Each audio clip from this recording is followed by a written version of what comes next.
Bon matin les élèves, bon lundi. J'espère que tu vas bien. On va commencer ce matin avec le contrôle. Donc, sors un crayon. Et si jamais tu n'as pas d'imprimante pour le faire imprimer, mais tu peux écrire les réponses sur une feuille, hein? Pas de problème. On trouve des solutions, on s'organise. Alors, numéro 1, tu dois conjuguer les verbes pouvoir et savoir au conditionnel présent. Je t'ai joué un tour, hein? Tu vas me dire, oui, mais c'était les verbes au participe présent la semaine dernière. Oui, mais la semaine d'avant, comme on n'a pas eu de contrôle, bien, on avait ces verbes-là à l'étude. Donc, si tu les as étudiés, les verbes pouvoir et savoir au conditionnel. Donc, ensuite, numéro 2, je peux te donner un indice. Le premier, je pourrais et je saurais. Numéro 2, écris ces verbes au participe présent. Alors, on a le verbe aimer, finir, avoir et être. N'oublie pas, les verbes au participe présent, il n'y a pas de pronom personnel avant, OK? Numéro 3, tu as un encadré, il y a des mots, tu dois m'encercler. Tous les verbes qui sont au participe présent, mais il y en a parmi ceux-là qui ne sont pas des verbes au participe présent, même s'ils ont la même terminaison. Attention! Et si jamais tu n'as pas la feuille, tu peux juste écrire les mots, les verbes qui sont au participe présent sur ta feuille, d'accord?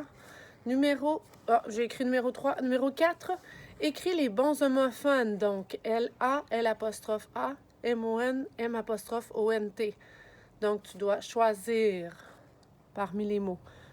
Son frère, m'ont félicité et m'ont encouragé, ou son frère l'a félicité et l'a encouragé. Ça a plus de sens, mais maintenant, il faut que tu détermines si c'est le la, L-A, le déterminant, ou le L''A. Ils m'ont promis qu'ils ne feraient plus ça, ou il l'a promis. Ce livre est à mon oncle, ou à l'oncle, ça se dit pas. Mon crayon et mon sac m'ont semblé bien lourds, ou la crayon et la sac l'a semblé bien lourd. C'est assez simple de trouver entre les deux homophones, OK? Et elle l'a emmené voir la fabuleuse pièce, ou elles m'ont emmené voir mon fabuleuse pièce. Pas de sens. Numéro 5. Réécris le mot entre parenthèses et corrige-le au besoin. Alors, ces élèves sont passionnés. Donc, si tu vois bien, c'est des verbes, pas des verbes, des adjectifs placés après le verbe être, OK? C'est ce qu'on avait vu la semaine dernière. Des adjectifs placés après le verbe être qui s'accordent avec le sujet. Donc, l'enseignante et sa collègue. Et ici, tu dois accorder le verbe être entre parenthèses. Et tu m'écris généreux selon l'accord avec le sujet. La petite fille est joyeuse. Les brutes sont méchants avec les autres. Et les élèves de la classe, encore une fois, tu dois m'accorder le verbe être avec l'adjectif aussi. Bon en peinture. Voilà pour le français.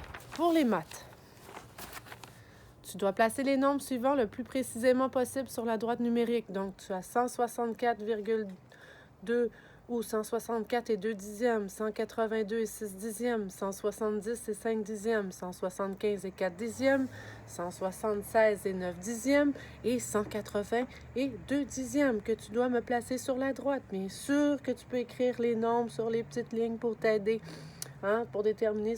D'abord, c'est des bons de quoi? Mais je pense qu'il n'y a pas de piège ici, là. Je pense que c'est tout simplement des bons de 1.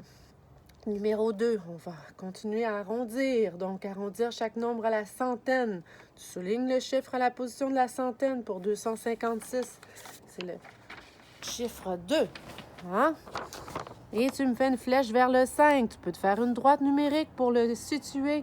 Hein? 256 à partir du 2.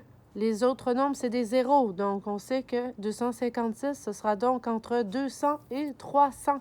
OK? Et tu me le places sur la droite numérique et tu me l'arrondis. Donc, 256, 487 et 3 dixièmes et 164 et 9 dixièmes. Maintenant, numéro 3, arrondis chaque nombre à la dizaine près.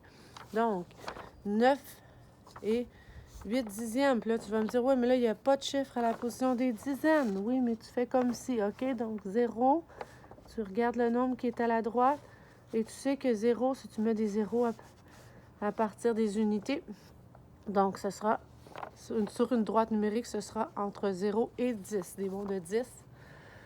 Et tu détermines est-ce qu'il est plus près du 0 ou du 10. Tu fais ça avec 127 et 206 et 5 dixièmes. Numéro 4, tu dois me faire une figure de 13 et demi, OK? Donc, 13 petits carrés et demi. Numéro 5, tu dois me calculer le volume de ces deux figures. De ces solides, plutôt. Ce pas des figures plates, c'est des figures plates, ce sont des solides, OK? Donc, c'est tout pour le contrôle d'aujourd'hui, qui est assez facile. Et vous allez voir, cette semaine, on n'a pas un gros programme chargé parce que j'aimerais ça que tu prennes le temps de lire un roman, OK?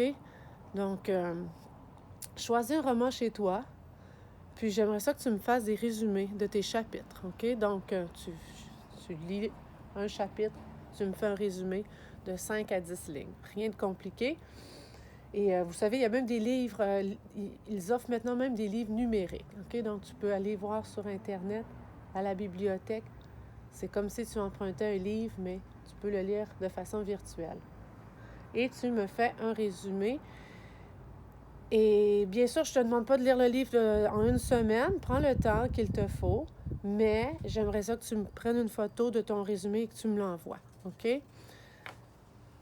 Pour que je puisse voir ton évolution aussi en écriture, parce qu'il faut garder la main, hein? C'est de la pratique, c'est de la gymnastique. Donc, voilà pour le français cette semaine.